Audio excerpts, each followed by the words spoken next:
Suspicious. Red flag. Red flag. Red flag, red hair. As is usually the case in these books, right? Very. You're gonna have me choke to death.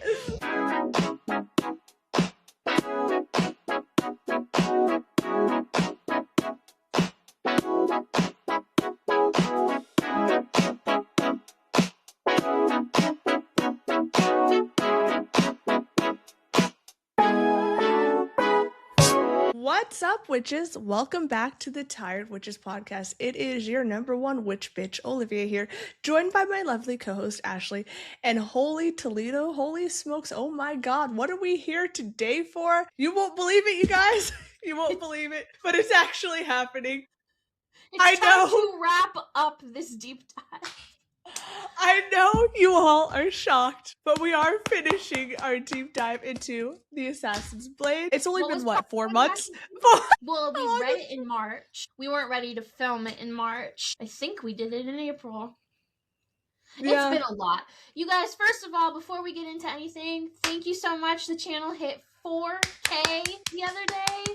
Woo! And that's why we're trying to get better at being on a schedule. The channel is growing, and so after the mess of all of this, when we get into the next book, we are going to be on a set schedule. We're going to stick to a set schedule. Yes. We have a lot going on for the summer. We have a lot planned, and May and June just kind of took us both. I feel like I was hit by a train at one point. I know you too. I mean, yeah. And we're trying to clean up that mess and feel better. But the podcast has just really taken off, and we owe it all to you guys. And so we're so grateful. Grateful to you all. So grateful. And part of giving back to you is we want to give you the videos we tell you we're going to give you when we say we're going to give you them. So while our coven may be well aware that we are not consistent, casual viewers are not going to love that. So we are trying to be a little bit more adult about it. So if you are not subscribed, I know 36 on my end. If you are not subscribed, please go ahead, hit that subscribe button, hit the notification bell. Follow us over on our Instagram, Tired Witches Podcast, and over on Instagram. On my TikTok, Girl and Her Cats, and Perfect Book Pages over on Instagram. Archives of Ashley, TikTok, and Instagram up there. That's all the housekeeping I'm going to do. I am still sick, so if I talk for too long, you're going to hear a coughing fit. I will do my best to edit it out, but Ashley's going to be kind of the star here. These last two novellas for the Assassin's Blade are my favorite in the entire series. It's my favorite writing in the entire series. I've mentioned that multiple times. But it's also incredibly frustrating going back and rereading that, and we'll get more into that as we go. But I just don't like I feel like a lot of inconsistencies emotionally. But okay, Ashley, you ready to do this? You ready to dive into our very first novella, the Assassin? Well, technically it's our fourth novella, The Assassin and the Underworld. Yes. Yeah.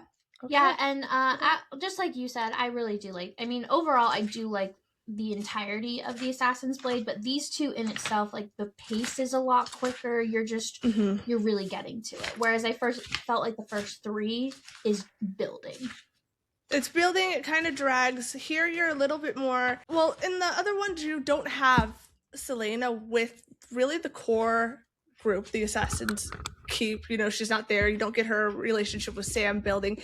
You get to see her thinking about Sam, but you don't get that interaction. You don't get a lot between her and Arobyn. So getting her back in that space when we know that is where the meat of the bones is at, makes the story flow better, in my opinion. So absolutely. Okay, so where we do take right off in chapter 1 is the first reunion of Sam and Celaena. Sam has been basically holding down the fort while she was gone in the desert training with the silent assassin. That was part of her punishment. And part of especially this novella, we really dive a lot more into Sam Cortland and his foundational grounds and who he is to Celaena. It is really fleshed out in these next two novellas. And Sam's significance to the story isn't just romantic, as we'll see down the line. It really becomes a foundational understanding to who Celaena is and her motivations going on in the future. This really shapes everything. She hasn't seen Arrobyn in months. 3 since months. That night he beat her. Exactly. Yeah. So we have her going in to the assassins. She's got the letter clutched in her hand that she was told that she needed to come back with for proof that she had trained with the silent assassin. Yes. Also, she understands what I think is fascinating. She immediately notes that she knows, even though she's not been in communication with Arobynn, he's known every move she's made since she's been gone. So the second she steps through the gates, she's like, he knows I'm back. He knows I'm here. I don't have to say anything. And she also hasn't seen Sam Cortland since that night. So she's kind of been isolated from that entire thing. We get, man, I hate Arobynn so badly in these scenes. Yeah. I hate him so badly in these scenes because she goes in and she sees Wesley. Wesley is the one who meets with guarding her. the door. Correct. And then she sees that the King of Assassins was seated at his ornate desk, poring over the stack of papers before him without so much of a hello. This is all such a manipulation tactic on Arobynn's part. Mm-hmm. Ignoring Celaena when she comes back in, acting like he's got more important business to deal with than greeting her. When you know well as I do, he is really happy she's back. He is thrilled she's back. Yeah. He's also incredibly nervous for her reaction of being back. So the fact that he sits here and he plays this attempts to play this mental mind game of toying with her, you're not important to me, which we know that is the exact opposite, is really, really gross to me. Mm-hmm. So, yeah. We also get here that Arobynn completely understands Sam's feelings for Celaena. That is why he manipulated the entire situation of forcing Sam to watch Celaena get beat up. It's jealousy. And it's gross. It's disgusting. Yep. It's really... Another major shift in this novella that we start off with is she does note that Sam didn't greet her. She hadn't seen him, and she's in her mind she's questioning nervous. Maybe Sam was busy. She hoped he was busy because that would mean he was alive. So then Arobynn immediately starts off with, he goes, "I'm sorry." Another emotionally manipulative tactic. Because in her mind we see her here. We see through her mind here that she's like, I want to leave. Mm-hmm. I want to get out of here. And I think he can feel that vibe. And so now he's like, how can I emotionally manipulate off the bat by saying, whoa, I'm sorry, listen to me. Let me love bomb you. Yeah. Let me love bomb you, boo. Because then he repeated it. Yes. Because she mentions here that she intends to use the gold that she got from the Silent Master to pay off Arobynn and her debts to him. Yes. Yeah, no, and then he just really gets into his apology with, I shouldn't have let my temper get the better of me. I shouldn't have sent you away. Basically that manipulation that Olivia was getting into at the beginning of this. And then she throws it right back. Why didn't you retrieve me? And then, with the time it would take to find you, it just wouldn't have been worth it. And just, and she even notes, an easy excuse. Yeah. I think we talked about this a little bit in the last deep dive because we see this transition in Celaena from starting off very loyal to Arobynn in the very first novella to now she feels betrayed by him. She questions everything she does. That trip to the desert really was more than a punishment. It created distance. It created that necessary distance to get her out from under him so she could see things clearly. So not only was it bad for him and the fact that it was a punishment towards Celaena that she's not going to forgive, but it gave her that distance to see him for who he really is. So it really bit him in the big time, sending her to the desert. Yep. But then right away, he offers to make it up to her. Of course he does. This is very much a manipulation and a love bombing technique, you know? Absolutely. Starts giving her jewels and things that he used to do in the past that would pacify her. Look at all the pretty trinkets I bought you. This is very reminiscent of Aoife's father, Tony. Oh, sure. And then he even says, for you, the first of many. It's so... And she's like, she was keenly aware of each of his movements. She is on edge with him here. And she does note that the entirety of the time that she's known him, father, brother, lover, he never really declared himself any of them.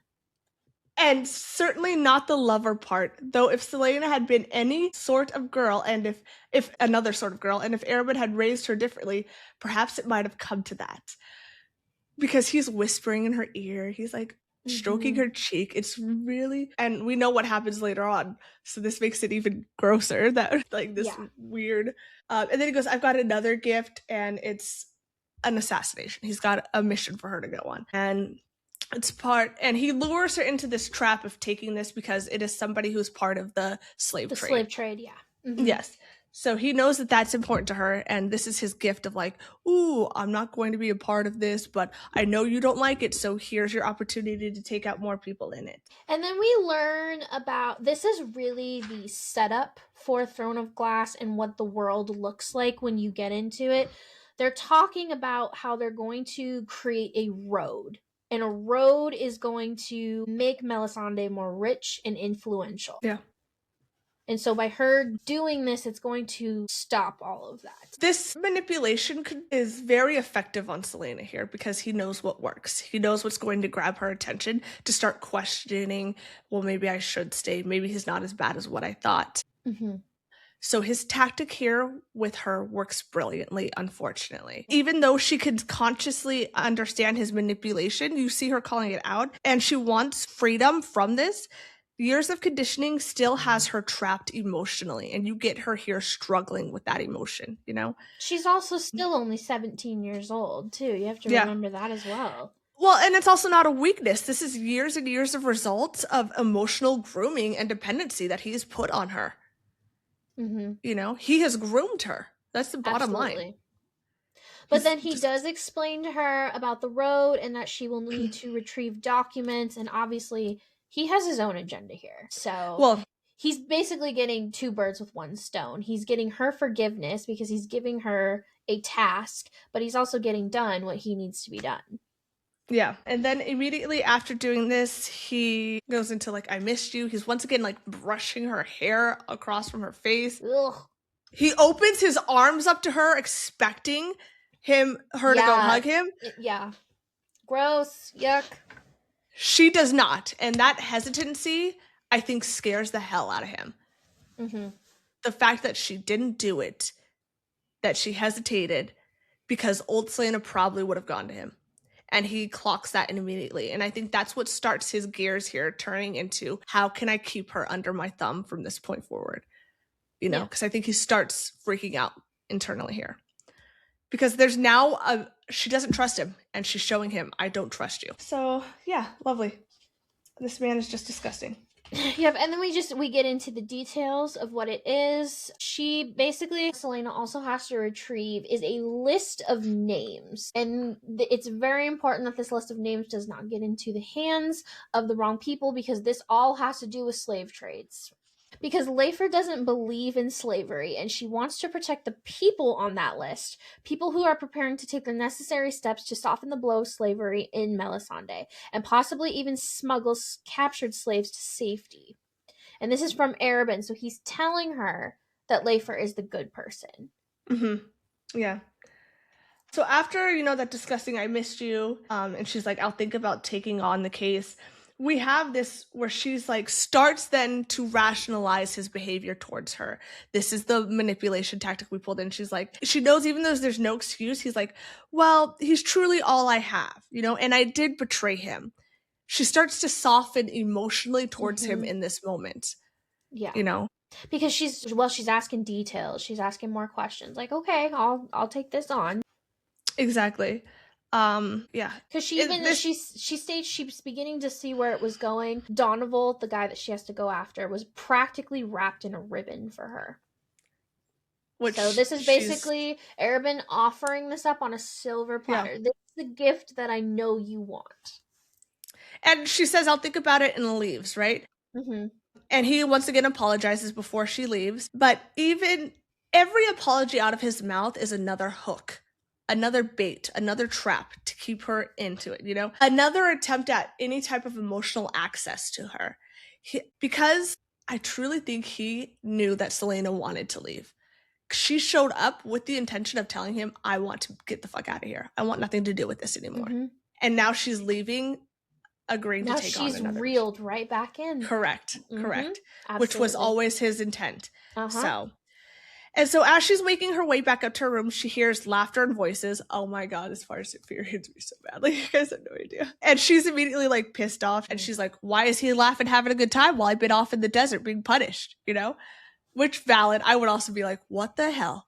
Like, what's going on in there? And so then suddenly Sam goes and steps out to the hall, and she notes that he immediately goes rigid upon seeing her. Like, his entire body like shuts down upon seeing her. As it took some effort on his part, he shut the door to the hall washroom and strode toward her, past the teal velvet curtains hanging on the floor to ceiling windows, past the framework, closer and closer. She remained still, taking in every inch of him before he stopped a few feet away. No missing limbs, no limp, no indication of anything haunting him. "You're back," Sam says, as if he couldn't quite believe it. "Obviously. How was the desert?" So he knows that she was sent to the desert. Mm-hmm. She just keeps noting, and this is such a thing I would do, there's not a mark on this guy. He looks completely unfazed. He's laughing and having a good time, you know? Yeah, right, where she just had to spend all that time in the desert, walking back and forth, running back and forth, dealing with all of that. Sure. And she hears women laughing in the back. Oh yeah, this would piss me off so bad. She hears like the shrill laughter, is what she says, of women in the background, and I'm like, relatable. And then he notices the cut to her throat, and he's like, "What happened?" She's like, "Someone held a sword in my throat." He's like, "Are you hurt?" And she said, "No, it's not like that." And he's like, "Then like what?" And then he's like leaning into her. You guys, I love them so much. And she goes right back into her tactics of like, "None of your business." And he's like, "Tell me what happened." She's like, "Why should I tell you anything?" And he's like, "Because the last time I saw you, Celaena, you were unconscious on Arobyn's carpet and so bloodied up that I couldn't see your damn face. Tell me." And then she starts having flashbacks once again of that scene where Sam was threatening to kill Arobyn for harming Celaena. Okay. And the second she's about to say, "I missed you," out comes, I will never like this character, you guys. I'm sorry. I know people end up loving her. Yeah, you got it. Yeah, I have a different POV of her, so you'll get different perspectives here. Yeah, I hate this. Always and forever. I will never like her. She's a shrill, manipulative. Like I understand she was raised a certain way. She was also manipulated herself. It's Lysandra. I still think she completely buys into everything Arobyn tells her when it comes to Celaena, and she purposely creates tension and drama when it's not necessary, just because she wants attention herself. And it's really frustrating to me to see. Yeah. So I don't forgive childish actions like this that have massive consequences long term down the road. Mm-hmm. So there's that movie. Have you ever seen the movie Atonement? This is what Lysandra reminds me of. The movie Atonement. The little girl. The sister. That's what she reminds me of. Like, you can grow up and like try to atone for your sins, but those actions that you took as a little child completely fucked people over and changed their lives forever because you behaved a certain way. And that's how I see it here. Yeah. So I can see that. Now, where I see it as is, now, while Celaena's been gone, Lysandra's been Arobyn's pet. And this is part of the problem, this is just another mark of why this man is so disgusting and gross. They're both, the same age, right? Yes. Yeah, okay, so they are both the same age. And Arobyn views them both in a disgusting way. And because Celaena, his favorite, was gone, Lysandra's the new pet, and they are both mirrors of each other, but they're opposite mirrors in the sense where Celaena's been brought up to be an assassin, and Lysandra has been brought up to be, what do they call it in this world? A courtesan? A courtesan, which is a hooker in modern terms. It's just a very polite word for it, yes. Mm-hmm. And Lysandra's been so groomed that she sees this as an honor. In their world, when she turns 18, they have an auction, and they auction off her virginity. Yeah. Yeah. Disgusting. We get more of Lysandra and Celaena's backstory here because we see that they have never gotten along. Celaena has never liked Lysandra. Lysandra's never liked Celaena. Which I'm sure Arobyn wanted. 100%. Yeah. They met when they were both around 10 years old, and Celaena outright says here that in the 7 years that they've known each other, she can't remember a time that she didn't want to punch Lysandra, throw her out a window, or genuinely fight her on sight. Now, it is important to note that, as Ashley stated, Arobyn has heavily invested himself in Lysandra's rise from street orphan to one of the most sought-after courtesans in the city, okay? He's close friends with Lysandra's madam and has acted as Lysandra's benefactor for years. This is a very interesting parallel that is created between Arobyn and Celaena and Arobyn and Lysandra, because he rescued both vulnerable girls, right? And he's really invested. Funds their training, shapes their futures, and maintains influence and control over both of them. Okay? So this also raises a question. Arobynn just likes to collect little girls? Yeah. Specifically talented, vulnerable young little girls? Yeah. And then groom them into what he wants them to be. Because this is incredibly uncomfortable when you look at the similarities of him and his, and eventually what he wants from Celaena and what he does with Lysandra. In the future, it's really, really gross. Yeah. You know? So we know that Celaena becomes an assassin, Lysandra becomes a courtesan, but both of these are orchestrated by one person, and it's the same person. Also, you look at it, both of these careers involve some type of performance, beauty and charm as weapons, because we know that, you know? Good note there. Yeah, so obviously this is a very big jealousy trigger, and that's Lysandra's function in this story currently, is to be the jealousy trigger between Sam and Celaena. She is the romantic obstacle here. And she's also flirting with Sam while Celaena's been gone. Yes. And is not hesitant to let Celaena know. You know? She's touching on Sam, she's provoking Celaena. She's creating unnecessary tension. And she's also exposing Celena's possessiveness and emotional attachment towards Sam. And because... Go ahead. Oh, go ahead. No, go ahead. I was just going to say, Celaena reacts emotionally to this. Oh, yeah. She's a 17-year-old girl. Well, they're both 17, and this is really where you can just see the grooming, because Lysandra is so proud and excited. She's like, my bidding is in 6 days. They expect me to break all the records. Well, this is, and I talked to you about this when we first read this section months ago. But that was another season ago. But this interaction feels very much calculated by Arobynn, okay? Has he intentionally encouraged rivalry and jealousy between Celaena and Lysandra all these years?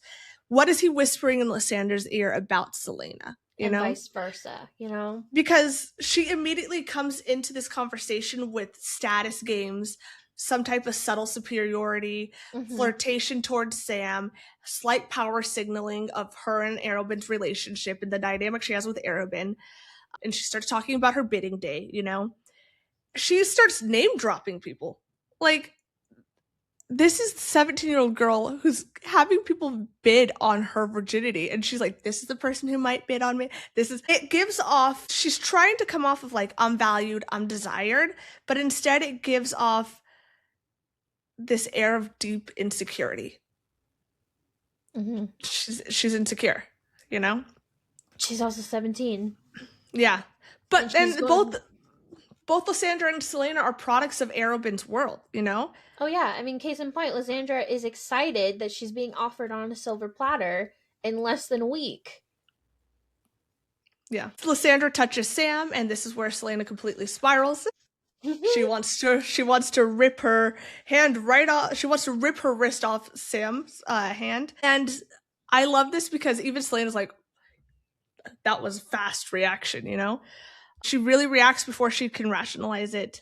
Well, she is so jealous, and she even notes that she knows Lysandra's virginity was unquestionable, but it doesn't mean they didn't do other things. Like, she is just... But Sam also here, my man, he's like clearing his throat. He's trying to distance himself from Lysandra and any implication. You know, he downplays any closeness. Lysandra's like, oh, we've gotten close. And he starts like downplaying what that bond was because he doesn't want Celaena overthinking things that he's emotionally attached to Lysandra in any way. Even when Lysandra implies that he's been helping her the entire time, Sam corrects her instantaneously. He says he was only involved because Arobynn wanted her security ensured. Not that it was out of any duty towards Lysandra or care for her, that it was ordered of him. And I'm like, yep. It was a duty. Yes. Yeah, but Go ahead. I was just going to say that she was just jealous and frustrated, so she left and goes to bed. Because she doesn't want Lysandra to touch it. I don't want him to touch it. I don't want him to be touched either. Because Lysandra further pushes, she's like, when are you coming back in, Sam? When are you coming back in? That's what I'm saying. I hate these teenage games. Like this.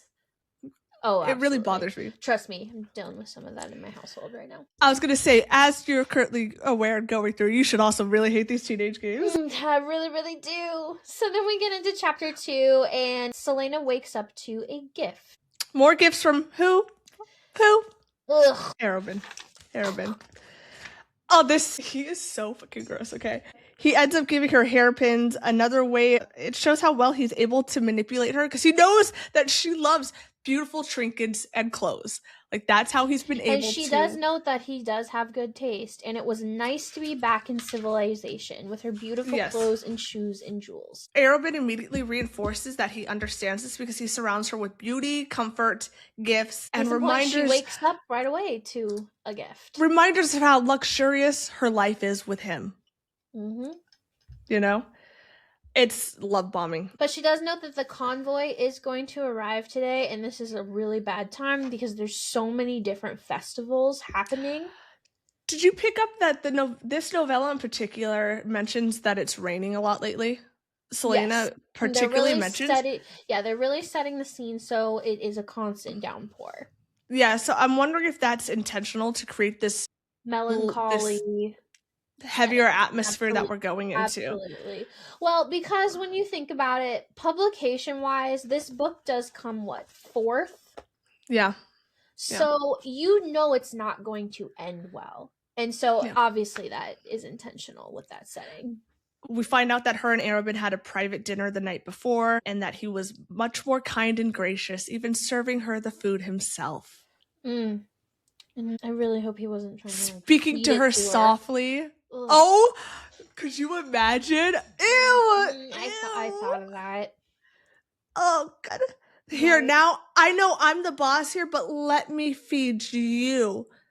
Let me pay attention to you. So she does want to go out because she has not had a proper grooming since she's been back. She really wants to get her hair done. And when she goes out, because of all the rain, she does note that there are still tons of people out and about because, like I said before, there are festivals. It's the very beginning of fall, and they're celebrating that or something. Yeah, but I love this because she starts questioning Sam here. She's like, what is Sam and Lysandra's dynamic? If Lysandra was with him, so much for Sam's unwavering loyalty. She immediately was like, fuck that guy. He's obviously disloyal to me, which I love. Arobynn gives her like a fancy new suit. Yes. Like a whole new outfit. Oh, and he makes sure to say that, it's on him. Yeah, she says it was like a suit of armor, only skin tight and made from some strange cloth, not metal. Yeah. She could feel the weight of her weapons where they were concealed so neatly that even someone patting her down might think they were merely ribbing, and she swung her arms experimentally. So yeah, she's got herself a really nice new... Yeah. Because she's decided to take, after going down that spiral with Sam and Lysandra, she's like, fuck it, I need something to get my mind off this. I'm going to go take the mission.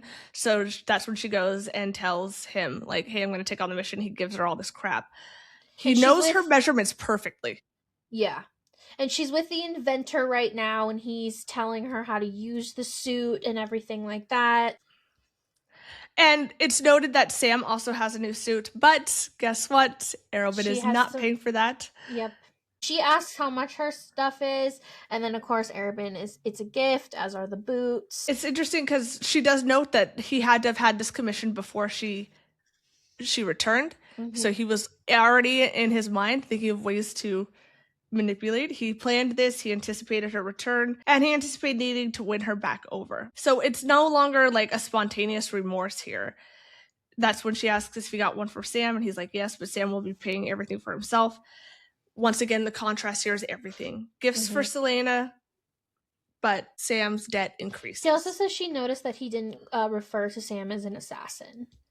Yeah. Because he'll say, of course, and Sam too, only the best for my best. And so... And she also notes here, she's disturbed by this. I think old Celaena would have been proud, like, oh yeah, I'm his favorite. Oh yeah, but she's really uncomfortable. So much and seen so much that she's really starting to open her eyes to the cracks of Arobynn. Yeah, she's like, he's gifting and showering me with affection and gifts, but he's tightening his control and leash over Sam financially. Like, so yeah, but then she does note that he probably commissioned it immediately after he sent her away. Perhaps he truly felt bad, but to force Sam to buy it. That's when she's going, like, she's having this back and forth, like, okay, he really thought about me, he did this a long time ago, but he still wants Sam to buy it. Like you said, it's the cracks showing here.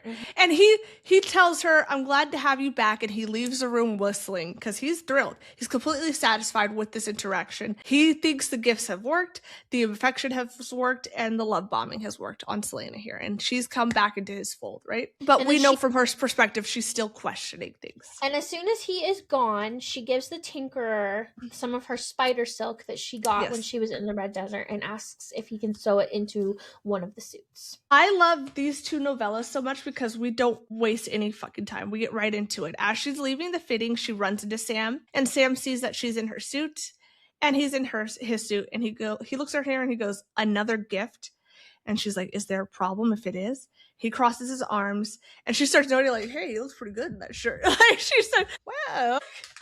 But then, they get into it because she's like, I'm not the one with Lysandra and attending luncheons and doing all of this and that. And he's like, I enjoy it. Go ahead and crawl back to Arobyn's study and talk to him. The jealousy, he's jealous of her relationship with Arobyn, and she's jealous of his relationship. And she calls it out. She's like, that sounds an awful lot like jealousy. And he's like, you know nothing about what has happened this summer, what the summer was like for me. Nothing, Celaena. She's like, good, I don't particularly care. You want to know the price I asked for forgiving Arobyn, Celaena? And she slowly turned. My price was his oath that he'd never lay a hand on you again. I told him I'd forgive him in exchange for that. My man, my man, my man, my man, my man, my man. That's when you play that song, What a Man, What a Man. What a you guys, this is literally the perfect man. Loyal, down bad, attentive, will die for her, will kill other people for touching her. She gave us the perfect main male character here, and then does what she does to him. And it's so heartbreaking. It is so heartbreaking. But it makes her feel awful because now she doesn't want to talk to him. Because she's like, how can I look him in the eye after that? And she feels guilty, which I understand both sides of it. I don't think he said it to her to make her feel guilty. Yeah, absolutely. I think he was just trying to show her, I care about you. Look at what I've done for you. And here you are, in his mind, panting after Arobyn, forgiving Arobyn for everything. And it really upsets him because he saw what Arobyn did to her firsthand, So.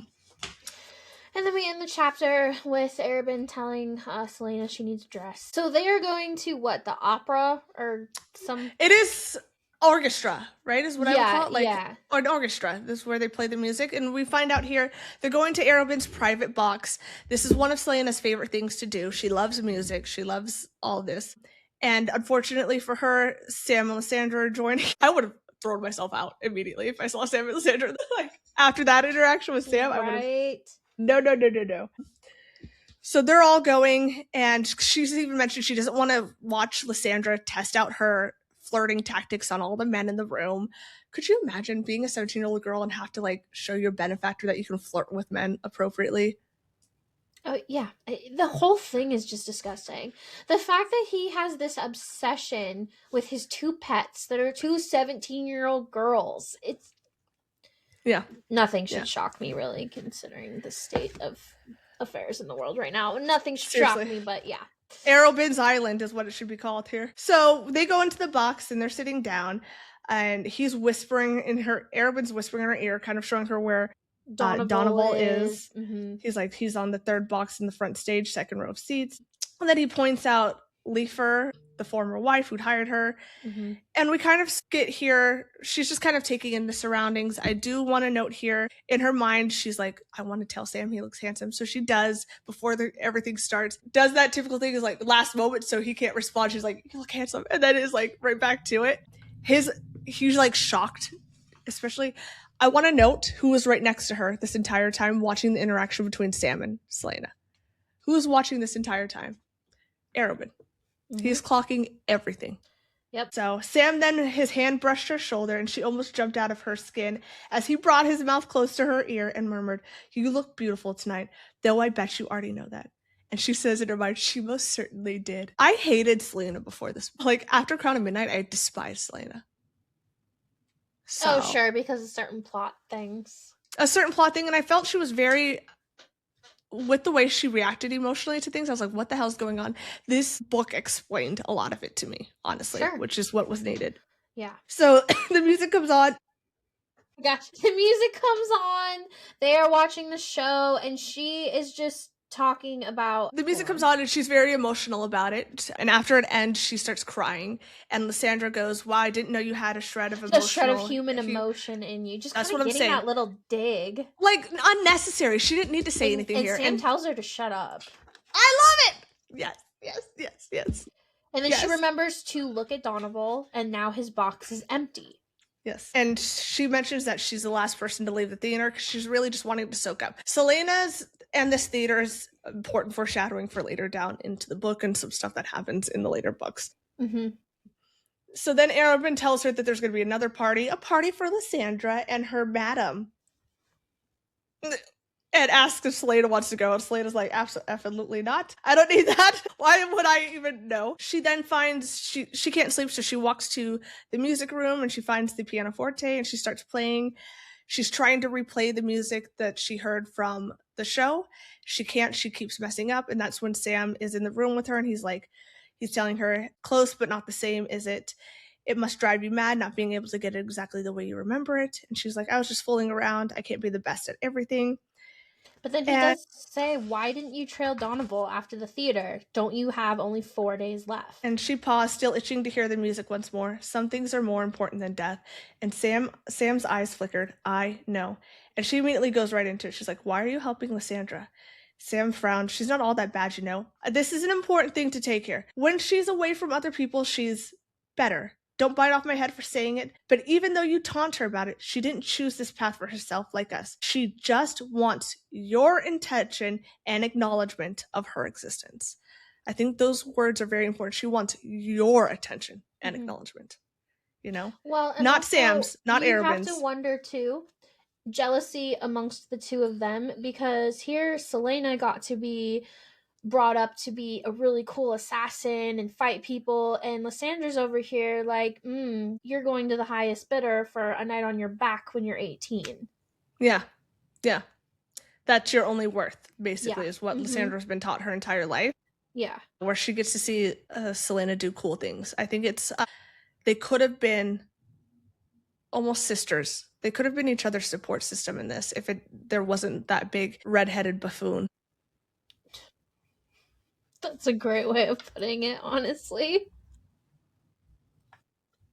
And she's like, I answered the question, "Why are you helping her?" And he's like, "Because Arobyn told me to, and since I have no desire to have my face beaten to a pulp again, I'm not going to question him." And then they kind of start talking about their punishments. And she asks, "Are you going to make a bid for Lysandra?" And he bursts out laughing. "Bid, Celaena, I don't have any money." And she's like, "But do you want to?" And he gave her a lazy grin. "Why do you want to know?" She's like, "Because I'm curious whether Arobyn's beating damaged your brain. That's why. Afraid she and I had a summer romance." And like this back and forth is like typical flirtation, but it's starting to get under Celaena's skin because she's a 17-year-old girl and she just wants to be told that he doesn't care about Lysandra and he's not giving it to her, you know? So she's like, "I hope you did. I certainly enjoyed myself this summer." Like, she does the pettiest thing you could think of. And of course, Sam immediately, this smile fades. He gets upset. He turns to leave. And she's like, "Help me with Donovan." Like, she sees that she's messed up. She's like, "Help me with Donovan. I'll give you half the money." Yeah. And then they say they miss each other. Well, he's like, "Keep it, but ruining another slave trade agreement will be enough for me." But yeah, then he agrees to help her. And then we get into chapter 4. Yes. And it is still raining, and she is viewing. She's stalking Donovan. She knows that he had rented a place for the duration of his stay. It was just off the most fashionable avenue in the city, and it was enormous as far as city homes went. And so we really get a lot of description. There's guards everywhere? Mm-hmm. Yeah, and they are subtly scooting a little bit closer because it is raining, obviously. Mm-hmm. There's my little photo of this moment here in this. Yep. So they're crouching together. And they're basically talking about what the plan is. I'd prefer not to kill them, but we'll see if we can slip past when the time comes.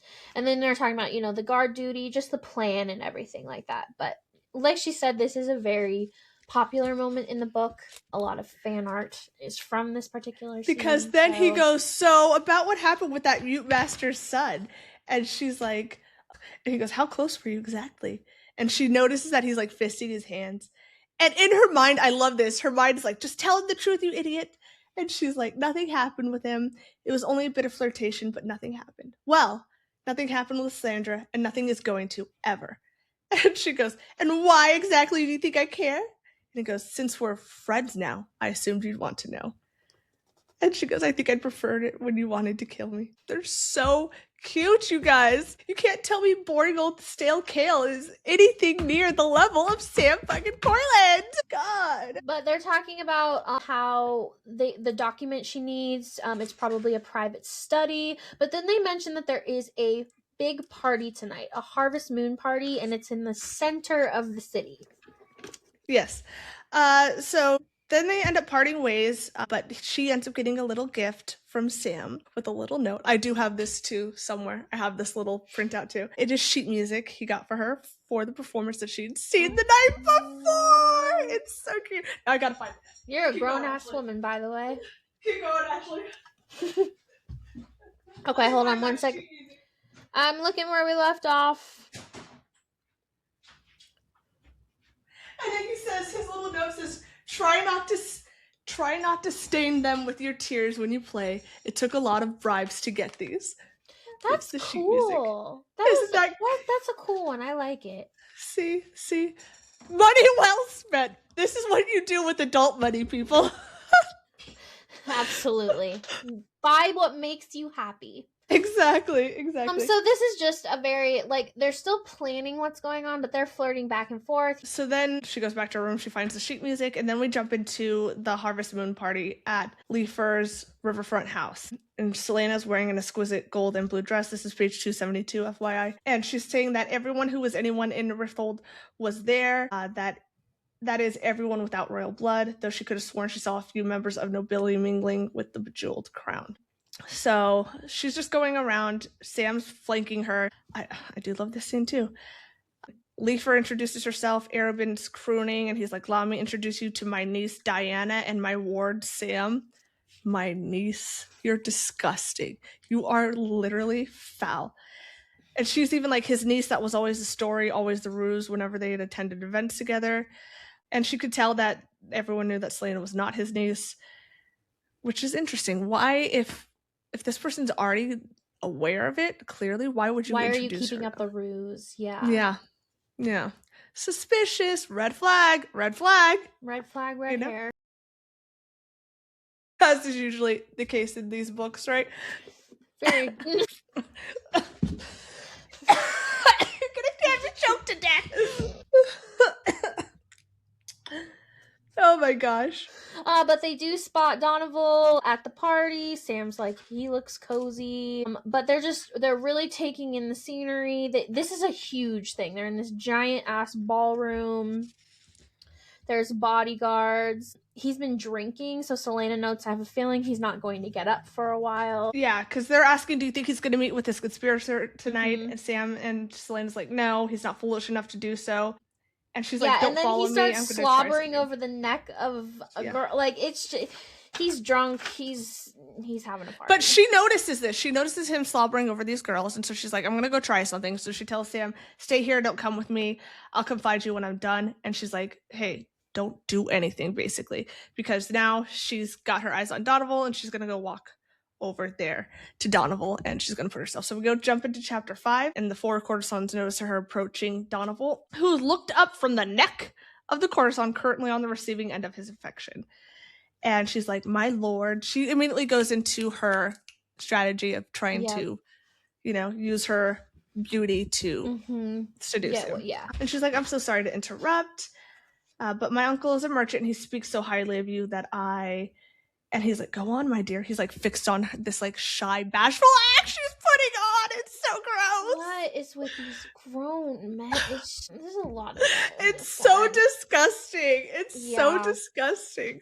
I was very disturbed reading these pages. Just the way that he's like, she's helpless and she, well, he's crooning. Like, it just, ugh. I admire you for having the nerve to approach me. It's so disgusting. But like Olivia said, Celaena is very good at what she does, and so she just sticks with the act and keeps it going. Basically, so she finds out some information here. Yeah.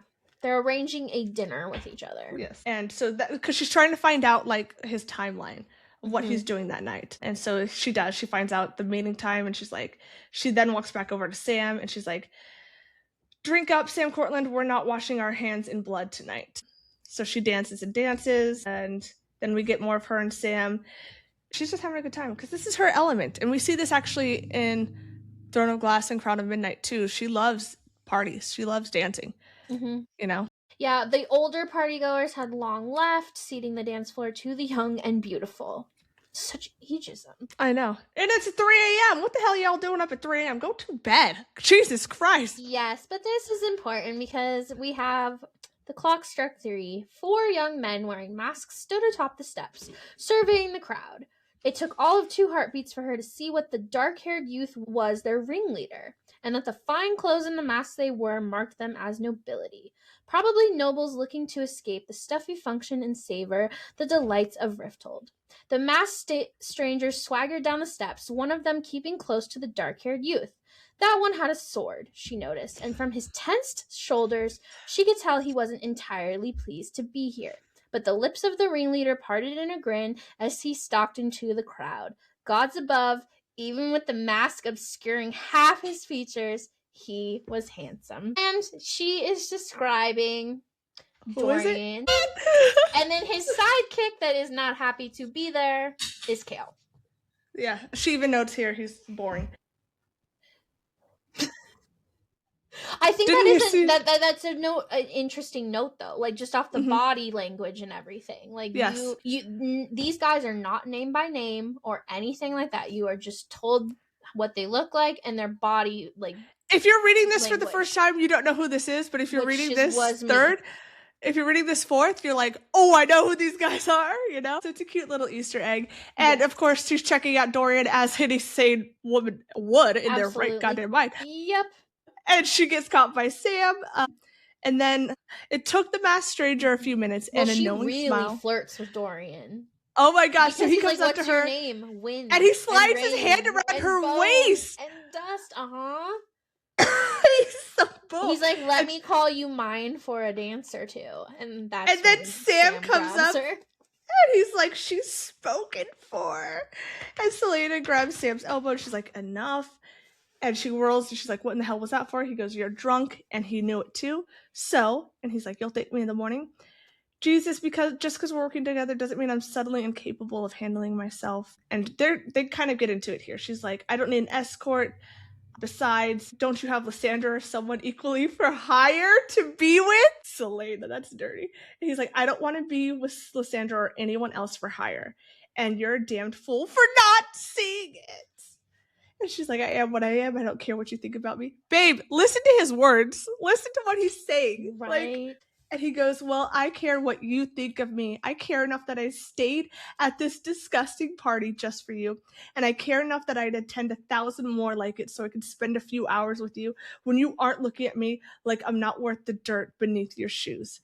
And she's like, we have enough going on, Donovan. I don't need to be fighting with you. Can't we just try to enjoy ourselves? Once again, why aren't you listening to what he just said to you, babes? I get you're drunk, I think it really just comes to that regret. Yeah. And why she blocks so much of it out. Yeah. Well, understandably so. If I fumbled Sam Cortland, I would also never forgive myself. Lob myself over a bridge, to be honest with you. Absolutely. Sam Cortland and Dorian? Babes. And this chapter really just ends with her the next morning sitting on the rooftop of her new apartment. Yeah, so we're going to chapter 6. What she wants. Yep. And Sam is watching her. They're doing workout exercises, I guess, that fit people do. I don't know. I no longer know what that lifestyle is like. Can't relate! Isn't that your job? I teach them. I don't do it myself anymore. I just teach Well, you know what they say, folks. Those who can't do, teach. Exactly. So then she just keeps talking about how Sam is shirtless here multiple times. And they go into, are they going to break into Donald's house tonight? You remember being 17 at one point. Well, I had a boyfriend at 17, so. There you go. I was in a relationship, which is also concerning. I should have been in a long-term relationship with 17 years old, but shit happens. But they are arguing about her going alone. Yes. Which, let's please note how important this is. Yes.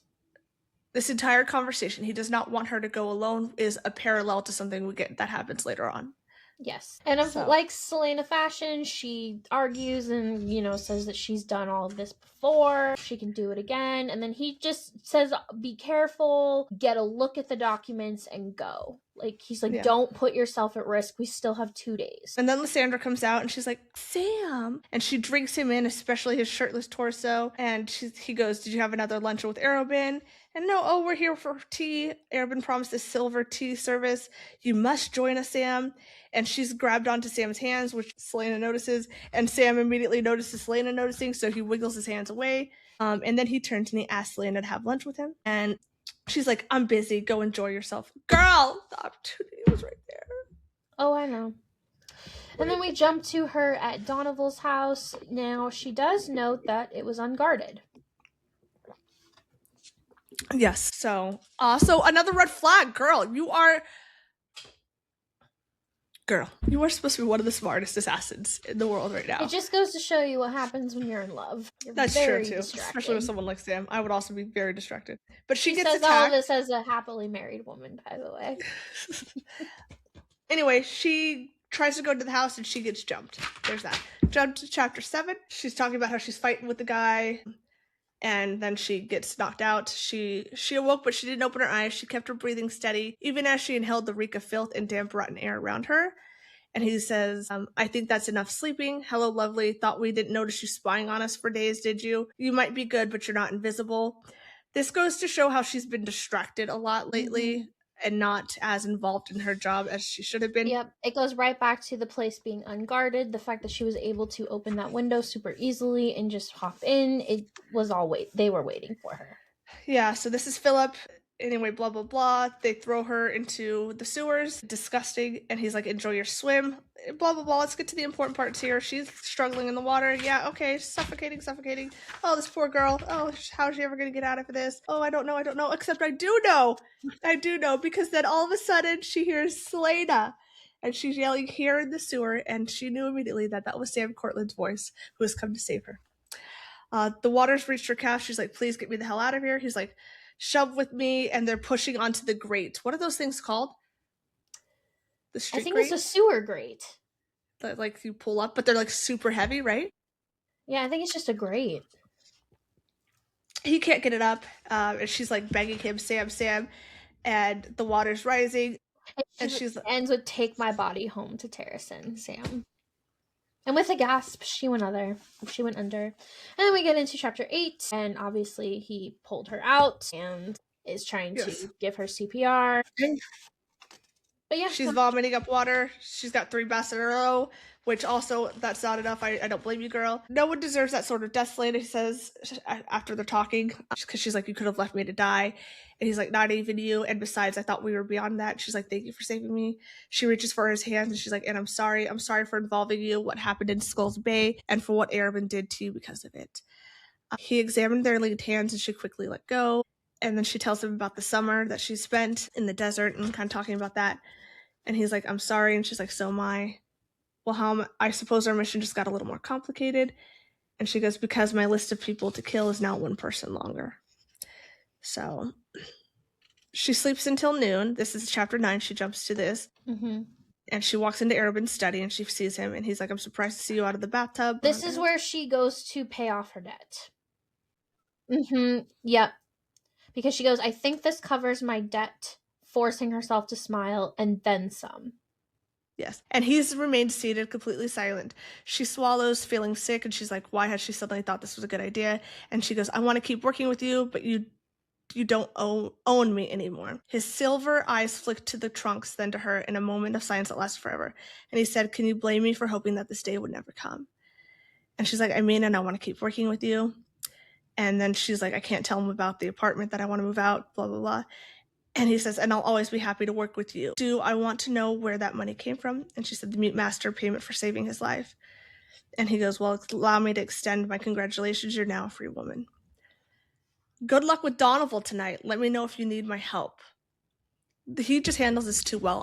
I would have been suspicious immediately. The way he handles this. Mm-hmm. But she's, like you said before, she's so distracted. She's like now thinking about her future. Now thinking about Sam's future. Sam's future. And speaking of Sam, we jump to where Sam goes into her bedroom. And she's like, we need to find a better way to get out of the sewer. I don't want to get trapped in this again, besides bringing a battering ram down. So they're kind of talking about their plan for this. And she mentions that, she's a free woman. And he's like, how does it feel to be free? And she says, not the way that I thought it would. Listen to this. I'm surprised he accepted the money without a fight. And then he says, I think I might leave. And she goes, leave? For a mission? And he goes, forever. Why? What do I have to tie me here? Arobynn already mentioned that it might be useful to firmly establish ourselves in the South too. And she said, you've already talked to Arobynn about this? He's like, casually, but it's not official. And then she's like, he goes, I'm going to be leaving at the end of the month. She's like, that's 2 weeks away. Do I have any reason why I should stay here? She's like, yes, you do. You can't go. He goes, give me one reason why I can't. And she's just like, because what's the point in anything if you disappear forever? The point in what, Celaena? How could he be so calm when she was so frantic? The point in Skull's Bay, and the point of getting me that music, and the point in telling Arobynn that you'd never forgive him if you hurt me again. And he says, you said you didn't care what I thought or what I did or if I died, if I'm not mistaken. And I lied, and I lied, you stupid bastard. And then he laughs. He's like, do you want to know how I spent this summer? I spent every single day fighting the urge to slit Arobynn's throat, and he knew I wanted to kill him. Yeah, and then he says that he decided to exploit it. He didn't recommend me for missions. Instead, he made me help Lysandra and Clarice. He made me escort them around the city on picnics and to parties. It became a game between the two of us. How much of his horseshit I could take before I snapped. But we both knew he'd always have the winning hand. He'd always have you. Still, I spent every day this summer hoping you'd come back in one piece. More than that, I'd hope you come back and take revenge for what he'd done to you. But she hadn't. She'd come back and let Arobynn shower her with gifts. And she says, please don't go.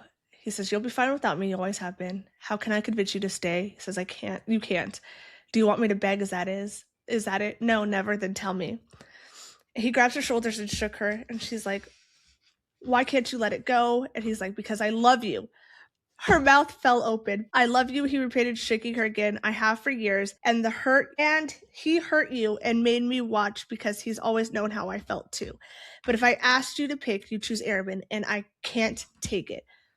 You're a damned idiot, she breathed. You're a moron and an ass and a damned idiot because I'd pick you. And then she kissed him. Look, I'm like, this is so in love with this. And this is her first kiss. It is. But so they're enjoying kissing each other, and then it was nighttime when they left the sewers. Hair disheveled. Just making out in the sewers. Yeah, why not? When you're a teenager, you have to go some places. God. I was gonna say, you better be careful what you say. You've got a teenager in that household. But I do think it's important to note this, and this is what we were talking about. It's this specific phrase that really pisses me off, because she's like, "Wow, he's loved me for years, and he endured so much for her sake." She hadn't been in love with him for years. Until Skull's Bay, she wouldn't mind killing him. But now, no, she couldn't think about this now. She just prayed Sam wouldn't get hurt. In the silence of her bedroom, she swore an oath to the moonlight that if Sam were hurt, no force in the world would hold her back from slaughtering everyone responsible. Now, that quote in particular pisses me off hardcore because this does not happen. It really frustrates me, the inconsistencies in SJM's writing here of talking about this entire book is how important Sam is, and what she would do if Sam was ever hurt, especially the last 2 novellas. And then we get the impact of what is going to happen in the next novella. And all of that is completely stripped away in Queen of Shadows. It's really, really frustrating to me, downplaying Sam's importance to Celaena, especially in Queen of Shadows. Arobyn deserved way worse than what he got in that book, and it should have been Celaena who ended him. And it will ever bother me that it was not. Forever bother me. Mm-hmm. So anyway, after that, she's down back to the sewer door to the cellar, waiting, and she's just waiting for the servant to leave so that she can get in. At 7, she left the cellar before Sam could arrive with his torches and oil. She needed to be upstairs and hidden before the fire that would blow the cellar to bits. But basically, this is just more of her waiting for people to leave their posts so that she can slip in and get what she needs. So we jump into chapter 11 here, and she's listening to Donovan talk about how, hey, are you with the businessman about everything? Celaena's in her hiding spot, and the second Donovan knelt before the loose floorboard and pulled it up. He swore because Celaena then flicks the sword out of the hidden compartment in her suit, and she moves. And an explosion then rocked the house so strong she lost her footing. What in the hell? So much it caused Olivia to cough. Yes, yep, there you go. What in the hell had Sam detonated down there? And he's like, what have you done? Philip spat, noticing the blood on her blade, because at this point, she's taking care of Donovan. He's gonzo. And she's like, get the hell out of my way. And he's like, I'm going to rip you limb from limb. So then they start fighting. Donovan loved his country. You don't know anything. I think this is important to note because Philip is like, what have you done? You have no idea the damage ramifications of what you just did. Yep. But Celaena only knows one side of this story. And so she unalives him too. That's that story. She then goes to find Sam, but she keeps replaying in her mind what Philip said. You know nothing, and she says, something's wrong, something's off. No one had told her that these documents would be this extensive, this damning to the people they listed. Her hands shaking, she shifted his body into a sitting position so he wouldn't be face first on the filthy ground. Why had he sacrificed himself to keep this information safe? Noble or not, foolish or not, she couldn't let it go. She straightened his coat. And then she picks up the documents. Yeah. And she found Sam slumped against the wall. She's like, are you hurt? Well, she did burn them, until they were nothing but ash. She kisses him and says it's done. And then the rain clouds had vanished and the sun was rising when Celaena strode into Arobyn's study and stopped in front of his desk.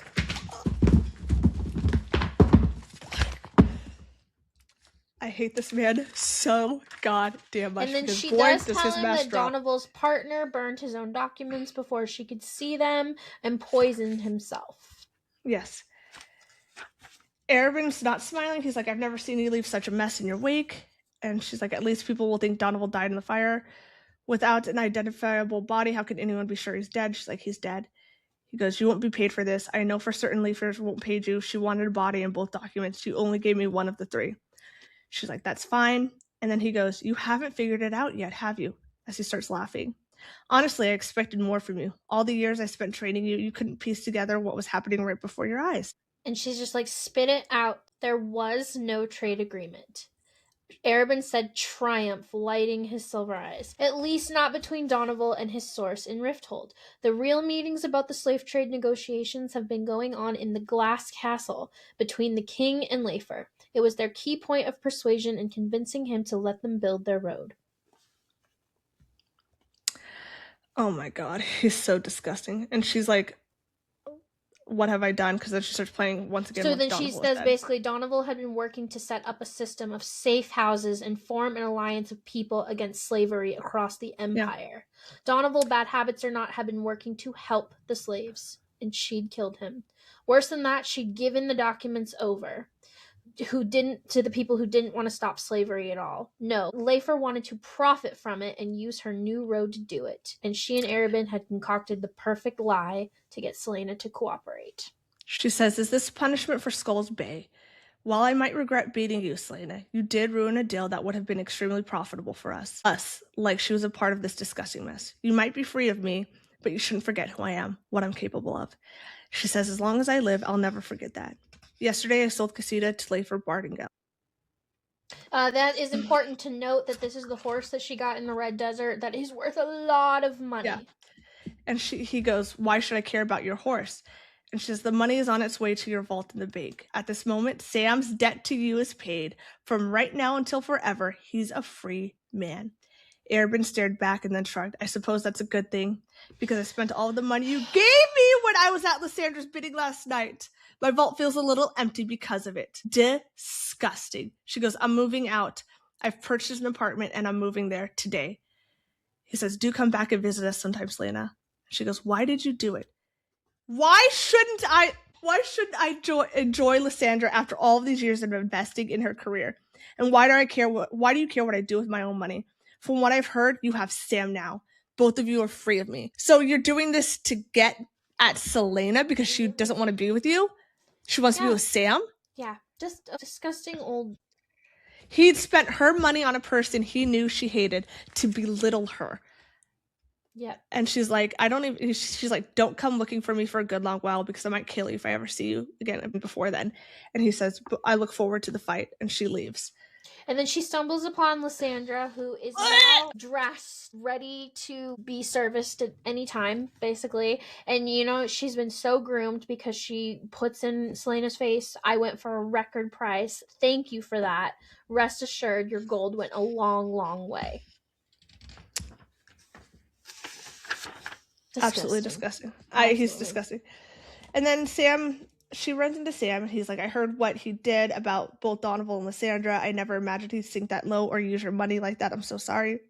She's like, it was what I needed. It was what I needed to make him tell him that I was moving out. And he's like, I've sort of just left my belongings in your main room. Is that all right? She's like, we'll find space for it later. He's like, so we're free. And he's like, and you sold your horse to do it. And she said, I had no choice. I'd never leave you shackled to him while I walked away. And he's like, how can I ever repay you? She's like, I don't have to. I love you. And once again, she doesn't say it back. Yep. Nothing more. Then we get into... Okay, well, we did say at the beginning of this episode that this was going to be both novellas, but as you know, your witches here, we just kind of don't shut up. And with this very last novella, spoiler alert, Sam does die. This is when Celaena does get I'm saying goodbye to the best male character she's ever written. Throne of Glass. And I just don't think we can talk about it in just 30 to 45 minutes. So definitely not. We want to give it the proper time. We don't want to rush through it or anything like that. So this one will be split into two. So thank you guys so much for sticking with us and hanging around with us. As like I said, the entire Sarah J. Maas deep dive, we're at the very beginning and it's been nothing but a mess. But thank you for sticking with this mess, truly. Yes, we appreciate it. We will be on a more consistent schedule, I promise you. So we've done pretty well this week. We're only on Tuesday. I should shut up. July, we're going to look like a whole new podcast. Yes, you guys just wait. I'm going to have my life together. And on that note, we will see you guys for part 2 to this deep dive, either tomorrow or the day after. But I promise you, you're not going to be waiting a questionable amount of time. Also, our very first JJK, Jujutsu Kaisen anime reaction goes up on Thursday. So keep an eye out for that. Okay? Yes. We will see you guys next time. Bye.